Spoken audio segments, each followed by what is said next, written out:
এই যে মন্দিরে আমরা জগন্নাথকে দর্শন করে যে কৃপা লাভ করি, রথে যখন জগন্নাথকে দর্শন করি হাজার হাজার গুণ কৃপা লাভ।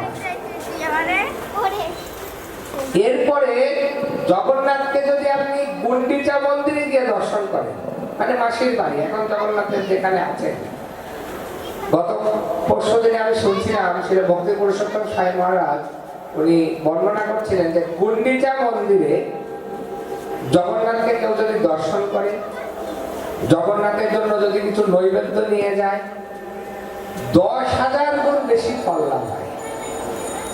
আপনারা কতজন গিয়েছেন আমাদের যে গুন্ডিচা মন্দির আছে জগন্নাথকে দর্শন করতে? খুব কম। আপনারা আজকে তার হবে না, জগন্নাথ শয়নে চলে গেছেন, সামনে শনিবারের আগ পর্যন্ত সময়, শনিবারে যদি উল্টো রথের ব্যস্ততা থাকবে, এর ভেতরে একবার গিয়ে জগন্নাথকে দর্শন করে আসবেন। জিজ্ঞেস করবেন প্রভু মাসির বাড়িতে কেমন লাগছে, খাওয়া দাওয়া কেমন হচ্ছে, তারপরে শাক ফল ফলাদি যা আপনার মনের অভিলাষ জগন্নাথকে দিয়ে আসবেন। এই যে মাসির বাড়িতে আছেন না, একান্তে সেবা গ্রহণ করছেন, আর এই সেবার অংশীদার যদি আপনি হন তাহলে 10,000 গুণ বেশি কৃপা উনি বর্ষণ করবেন। মানে মন্দিরে থেকে তো কৃপা করছেনই, আর এই কয়েকদিন বেড়াতে বের হয়েছেন না, অনেক সময় আমরা কি হয় বাড়িতে বাবা প্রতিদিন হয়তো আগে যেমন গ্রামে আমরা যখন ছিলাম হাটে থেকে খাবার নিয়ে আসতেন, বাদাম বা অন্যান্য সদাই যেটাকে আমরা বলতাম, তো সেই জিনিসটা বাবা আনতেন। কিন্তু যেদিন বাবার সাথে আবার বাইরে কোথাও আমরা যেতাম, কোথাও ঘুরতে নিয়ে গিয়েছেন, তখন কি বাবার করোনাটা আরো বেশি, কি খাবে আইসক্রিম, ঠিক আছে খা, কিন্তু বাড়িতে থাকলে এই জিনিসটা অতটা ইয়ে হয় না। তো জগন্নাথ এখানে অবস্থান করছিলেন, সেটা উনি কৃপা করছেন, কিন্তু এখন এই যে 9টা দিন রথে তো কৃপা করছেন। পদ্মপুরাণে বর্ণনা করা হচ্ছে রথে চ বামনম দৃষ্টা পুনর্জন্ম ন বিদ্যতে। কেউ যদি জগন্নাথ দেবকে রথের উপরে দর্শন করেন তাহলে তার আর পুনর্জন্ম হয় না।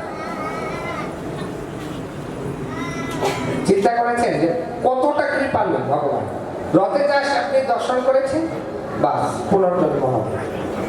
আর এই যে মাসির বাড়িতে উনি যে আছেন অত্যন্ত সঙ্গ করে মাসির হাতে উনি খাচ্ছেন ওইখানে বসে বসে, আর এই সুযোগটা যদি আপনি গ্রহণ করেন তাহলে উনি আরো 10,000 গুণ বেশি কৃপা আপনাকে প্রদান করতে প্রস্তুত। আর যদি জগন্নাথ দেব ইচ্ছা করেন 10,000 কেন, উনি আনলিমিটেড, মানে এটার কোনো সীমা নাই, সেই কৃপাটা উনি দিতে পারেন। তো এই হচ্ছে জগন্নাথ। তো অনেক সময় আমরা জগন্নাথের এই লীলাটাকে বোঝার জন্য একটা উদাহরণ দিয়ে থাকি। যেমন যখন আমাদের রোগ ব্যাধি সেটা খুব অতিরিক্ত মাত্রায় না হয়, তখন কি হয় আমরা নিজে গিয়ে ডাক্তারকে দেখাই। যেমন আপনার সুগারের প্রবলেম বা অন্যান্য কিছু প্রবলেম হয়েছে, তো আপনি গিয়ে কিন্তু ব্লাডটা কোন একটা ক্লিনিকে বা ডাক্তারের চেম্বারে গিয়ে দিয়ে আসেন। কিন্তু যখন পরিস্থিতি জটিল, আপনি শয্যাগত, বিশেষ করে এখন তো আধুনিক যুগ, অ্যাম্বুলেন্সের ব্যবস্থা, যেখানে সেখানে হাসপাতাল করে উঠেছে, কিন্তু আগেকার দিনে গ্রাম অঞ্চলে কিন্তু এই ধরনের সুবিধা ছিল না। তাই যখন এই ধরনের জটিল রোগ বা বিছানা থেকে উঠতে পারছে না, তখন ডাক্তার কিন্তু নিজে গিয়ে ট্রিটমেন্ট করতেন, ডাক্তার নিজেই চলে যেতেন সেই রোগীর কাছে। তো আমাদের রোগগ্রস্ত অবস্থা, এই ভবরোগে আমরা এতটাই হাবুডুবু খাচ্ছি, জগন্নাথ দেখছেন যে না, এখানে এক জায়গায় বসে থাকলে কাজ হবে না। কারণ কি, অনেকে আসে আবার অনেকে আসে না। তাই আমি কি করব, আমি রাস্তায় বের হব, আর রাস্তায় যখন বের হব তখন কীর্তন হবে, নৃত্য হবে, অনেক ভক্তের সমাগম হবে। তো তখন অনেকে কি করবে, দেখি দেখি দেখি কি ব্যাপার কি ব্যাপার কি ঘটনা। এই যে ছল করেও যদি কেউ এসে জগন্নাথকে দর্শন করেন, তাহলে পদ্মপুরাণে বলা হচ্ছে রথে চ বামনম দৃষ্টা পুনর্জন্ম ন বিদ্যতে। জগন্নাথকে রথে দর্শন করলে তার আর পুনর্জন্ম হবে না। তাহলে উনি এতটা কৃপাময় যে উনি ঘরের বাইরে বের হয়েছেন, মন্দিরের বাইরে বের হয়েছেন, ঘুরে ঘুরে সকলকে কৃপা প্রদান করছেন। আর জগন্নাথের চোখগুলো কেমন? চোখের কি কোনো ইয়ে আছে, পাপড়ি আছে, পাতা আছে? জগন্নাথের বড় বড় চোখ করে তাকিয়ে থাকে। তা আপনি ইয়েতে যাবেন, রথে যাবেন, ভাবছেন যে ও জগন্নাথকে আমাকে দেখতে পাচ্ছেন, আমি তো একটু সাইডে পড়ে গেছি। না, উনি দেখছেন না, উনি তো ভেতরে আছেন, আপনার ভেতরে আছেন। সেই সাথে আবার রথে উনি চোখ বড় বড় করে তাকিয়ে থেকে দেখছেন। ভাবছি যে ও জগন্নাথ রথে গিয়ে বসলেন, ঠিক আছে, এরকম না, উনি দেখছেন, সব কিছু অবলম্বন করছেন।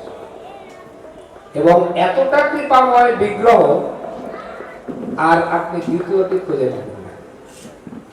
রাধা গোবিন্দের সেবা করবেন, অনেক কঠিন, নিয়ম কানুন, তারপরে ভোগরা অর্পণ অনেক কঠিন।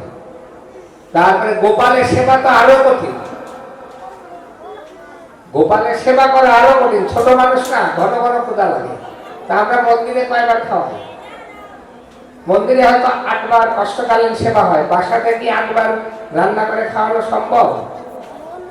তো ছোট মানুষ ক্ষুধা লাগে না? বারে বারে এই যে বাড়িতে যেসব বাচ্চা কাচ্চা আছে দেখবেন খেলছে, খালি করেছে মা খাবো। গোপালের একই অবস্থা। তো যদি খেতে না দেন, ক্ষুধার জ্বালা, অপরাধ হচ্ছে। গৌরীদায় সেবা করাও অনেক কঠিন, কিন্তু জগন্নাথের সেবা করা অনেক সহজ, অনেক সরল। বিধি নিয়মটা অনেকটা শিথিল। তাই আমরা যারা ভক্তি জীবনে আসবো আসবো ভাবছি, অথবা কিছুটা এসেছি কিছুটা পারিনি, মানে শুরু করার জন্য জগন্নাথ হচ্ছে আমাদের একেবারে সর্বোৎকৃষ্ট আরাধ্য দেব। কেন?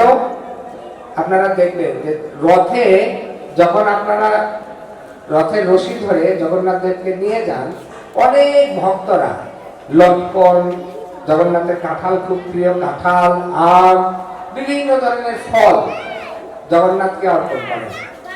এবং ওইখানে কিন্তু এরকম না যে ওইখানে গ্লাস থাকবে, তারপরে সেই জলের ভেতরে তুলসী পাতা দেওয়া হবে, তারপরে ঘন্টা বাজবে, রাস্তার ভেতরে সুন্দর করে পরিপাটি করে তারপরে ভোগ দিতে হবে। এরকম কি ভোগ দেওয়া হয়?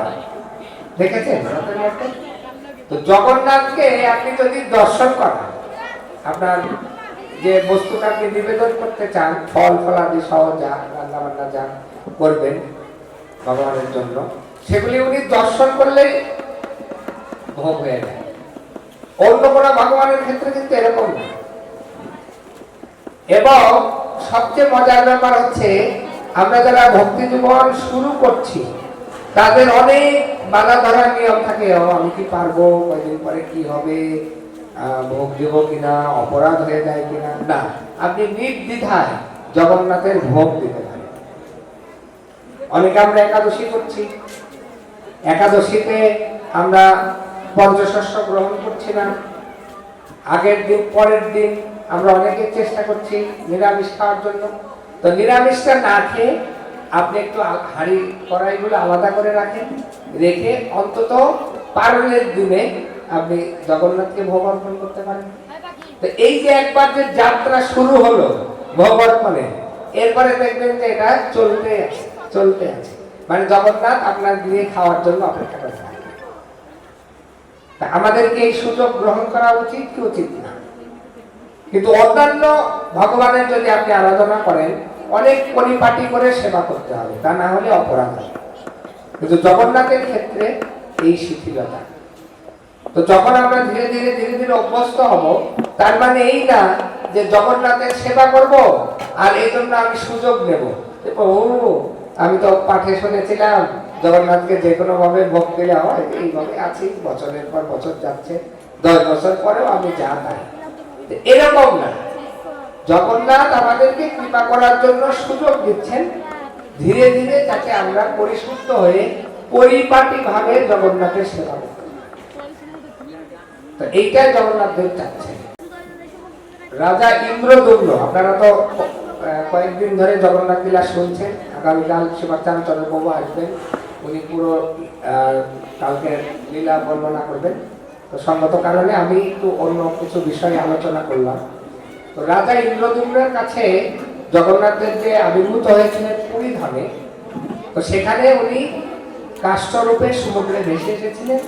তারপরে মহারাজ ইন্দ্রদ্যুম্ন উনি ভগবানের এই বিগ্রহ জগন্নাথ, বলদেব, সুভদ্রা মহারানী এই এবং সুদর্শন চক্র, এই বিগ্রহ উনি শুরুর দিকে 3 বিগ্রহ ছিল, পরে সুদর্শন চক্র উনি যুক্ত হন জগন্নাথ দেবের সাথে। তো একইভাবে আমরা দেখি পাশ্চাত্য দেশে শিল প্রভুপাদ যখন প্রচার করতে গিয়েছিলেন, আমি কিছুক্ষণ আগে উল্লেখ করছিলাম যে 1967 সালে উনি প্রথম সান ফ্রান্সিসকো শহরে আমেরিকাতে উনি এই রথযাত্রা উৎসব করেন। তো সেই সময়েও ঠিক রাজা ইন্দ্রদ্যুম্নের কাছে যেভাবে জগন্নাথ আবির্ভূত হয়েছিলেন, শিল প্রভুপাদের কাছেও জগন্নাথ আবির্ভূত হয়েছিলেন। শিল প্রভুপাদ যখন আমেরিকায় গিয়েছিলেন, উনি কিন্তু জগন্নাথকে সঙ্গে করে নিয়ে গেলেন। ওনার গুরুদেবের চিত্রপট, শ্রীমদ ভাগবতের প্রথম স্কন্ধ সহ কিছু গ্রন্থ আর কিছু শুকনা খাবার নিয়ে শিল প্রভুপাদ আমেরিকাতে গিয়েছিলেন। তো মজার ব্যাপার কি হয়েছিল, শিল প্রভুপাদের সেবক ছিলেন শ্যামসুন্দর প্রভু এবং ওনার স্ত্রী ছিলেন মালিনী দেবী। তো ওনারা 2 জন মার্কেটে গিয়েছিলেন। তো গুরুদেবকে কিছু বস্তু অর্পণ করতে হয়, সেটা ফুল হোক, যে কোনো প্রকারের ফল হোক, বা কোনো কিছু যদি পছন্দ হয় সেটা। যেমন গুরু মহারাজকে শিল প্রভুপাদ বলেছিলেন, প্রতিদিন তুমি আমাকে একটি করে গোলাপ ফুল অর্পণ করবে, এতে করে আমার আয়ু বর্ধিত হবে।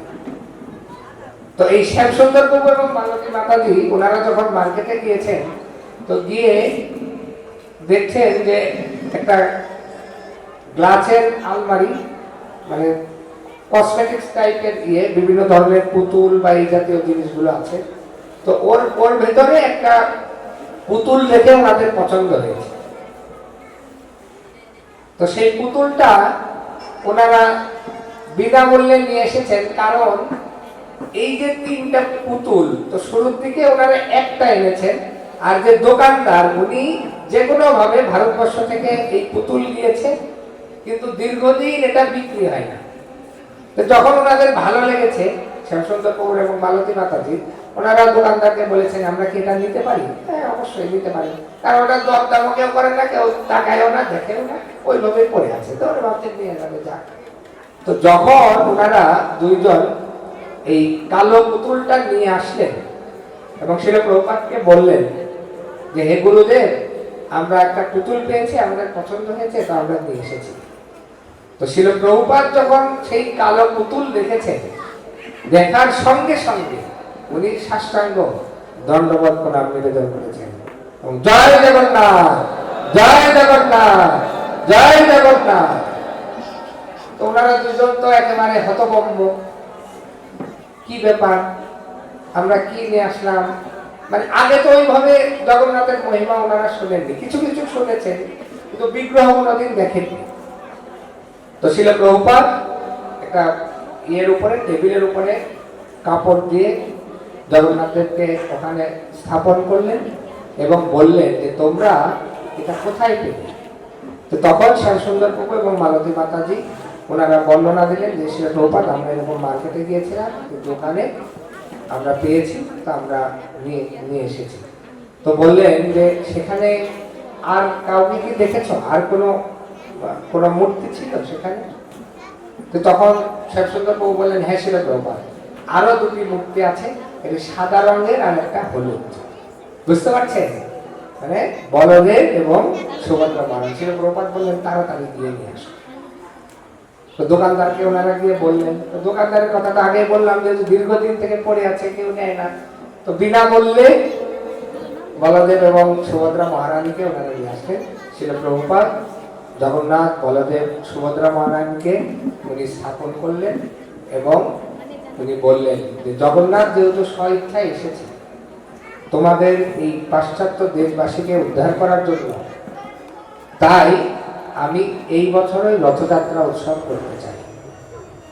তখন শ্যামসুন্দর প্রভুকে শিল প্রভুপাদ বললেন যে, তুমি কিছু কাঠ নিয়ে আসো। আর শ্যামসুন্দর প্রভু নিজেও উনি কাঠ মিস্ত্রি ছিলেন, মানে এই কাঠের কারুকার্যে উনি খুব পারদর্শী ছিলেন। তো শিল প্রভুপাদ উনি এতটাই দক্ষ ছিলেন, এই যে আপনারা যদি মায়াপুরে যাবেন, আগে তো একটা কুড়ে ঘর ছিল। শিল প্রভুপাদ যখন শুরু করেছিলেন মায়াপুরের যাত্রা, এবং গুরু মহারাজকে বিশেষভাবে নির্দেশ দিয়েছিলেন এই কুড়ে ঘরটা সংরক্ষণ করতে, যাতে করে ভবিষ্যতে মানুষ এসে দর্শন করতে পারে যে মায়াপুরের যাত্রাটা কিভাবে শুরু হয়েছিল। আজকে শত শত বিল্ডিং এবং পৃথিবীর সবচেয়ে বড় মন্দির নির্মাণ হতে চলেছে এবং প্রায় শেষের পথে সেই মন্দিরের উদ্বোধন হবে। তো ওইখানে প্রভুপাদ এই মায়াপুরের যত ড্রয়িং শুরুর দিকে, ওইগুলো উনি কিন্তু নিজে পেজে এঁকে তারপরে ভক্তদেরকে দিক নির্দেশনা দিতেন। এই যে জগন্নাথের বিগ্রহ কিভাবে তৈরি হবে, শ্যামসুন্দর প্রভুকে পুঙ্খানুপুঙ্খভাবে শিল প্রভুপাদ উনি বুঝিয়ে দিয়েছিলেন। এবং আপনারা দেখবেন যে আমাদের ইসকনের যে বিভিন্ন পেজ রয়েছে বা ইসকন থেকে যে ছবিগুলো, অর্থাৎ কোনো সরাসরি কোনো বিগ্রহ না, পেইন্ট করা যে আঁকা যে ছবিগুলো, এই ছবিগুলো এঁকেছিলেন যদুরানী মাতাজি, শিল প্রভুপাদের একজন একান্ত অনুগত শিষ্যা। তো সেই পেইন্টিং গুলো দেখবেন অনেক ব্যতিক্রম, সচরাচর এরকম পাওয়া যায় না।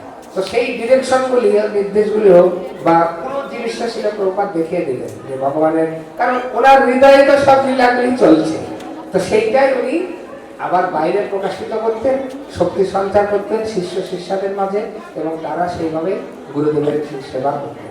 তো শ্যামসুন্দর প্রভু উনি জগন্নাথ বলদেব সুভদ্রা মায়ের বিগ্রহ উনি তৈরি করলেন এবং 1967 সালে শিল প্রভুপাদ পাশ্চাত্য দেশে জগন্নাথের এই রথযাত্রা উৎসব করেছিলেন।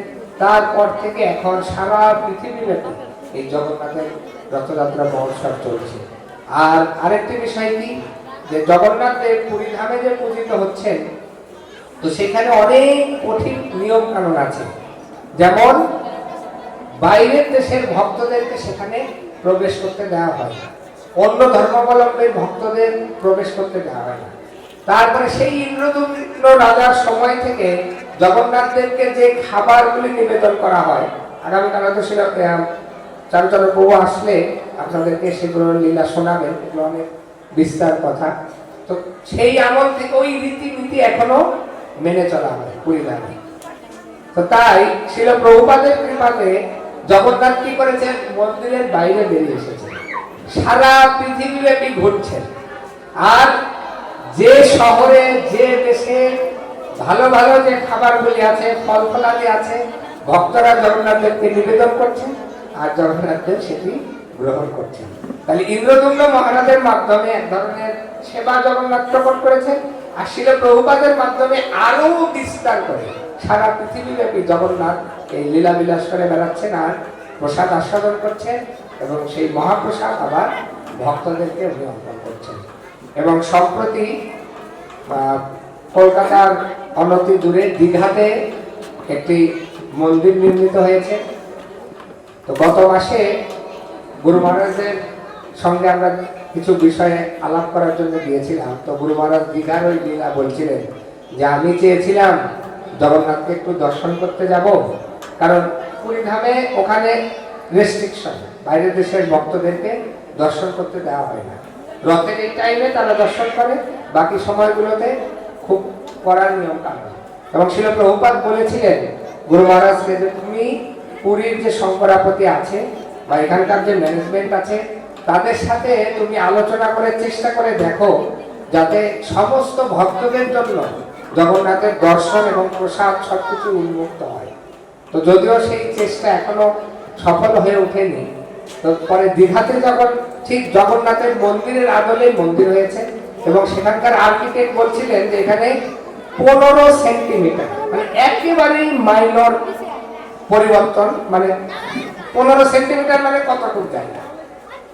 জগন্নাথ মন্দির পুরীতে যেটা, দীঘাতে যে মন্দির হয়েছে 15 সেন্টিমিটার কম বেশি, মানে এটা একটা অলৌকিক ব্যাপার।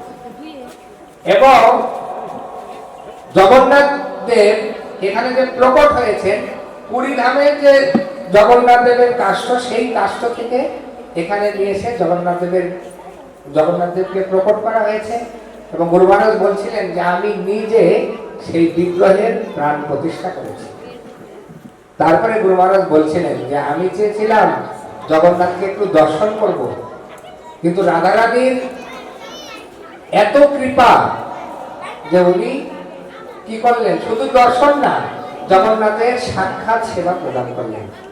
এবং আপনারা অনেকেই জানেন যে দীঘাতে যে মন্দির, জগন্নাথের মূল যে সেবা পূজার ভার সেটি ইস্কন মায়াপুরকে অর্পণ করা হয়েছে। এবং গত মাসে আমার যা সৌভাগ্য হয়েছিল, প্রতিদিন হাজার হাজার ভক্তের সমাগম হচ্ছে জগন্নাথকে দর্শন করার জন্য সেই মন্দিরে। তো গুরু মহারাজ বলছিলেন যে জগন্নাথ, রাধারানী ওনারা এত কৃপাময় যে আমি একটু দর্শন করতে চেয়েছি, আর এখন শুধু দর্শন না, সরাসরি গর্ভ মন্দিরে অন্তরঙ্গ সেবা করার সুযোগ দান করেছেন। এবং ওখানে কোনো নিয়ম কানুন এটা সেটা কোনো কিছু না, আপনারা দেখবেন রথের ভিডিও ক্লিপ, সেখানে আমাদের বিদেশি যে ভক্তরা রয়েছেন, ছোট ছোট বাচ্চা, তারা ওই রথের সামনে নৃত্য কীর্তন করছে, তারপরে ভক্তরা সেবা পূজার ভাল লাভ করেছে। তো আমরা দেখছি যে এই আন্তর্জাতিক কৃষ্ণ ভবনামৃত সংঘের মাধ্যমে জগন্নাথ তো এমনি সুলভ ভগবান, উনি অত্যন্ত কৃপালু, আর এই শ্রীল প্রভুপাদ এবং ইস্কনের মাধ্যমে উনি উনার কৃপাটাকে একেবারে উজাড় করে দিয়েছেন। সেই কৃপার ঢেউ আজকে কালিয়া করে আমাদের মাঝে এসে গেছে, সঙ্গত কারণে আজকে আমরা কিন্তু এখানে সমবেত হতে পেরেছি। জয় জগন্নাথ বলদেব সুভদ্রা মহারানী কি জয়, শ্রীল প্রভুপাদ কি জয়, সমবেত ভক্তবৃন্দ কি জয়, জয় নিতাই গৌর সীতারাম।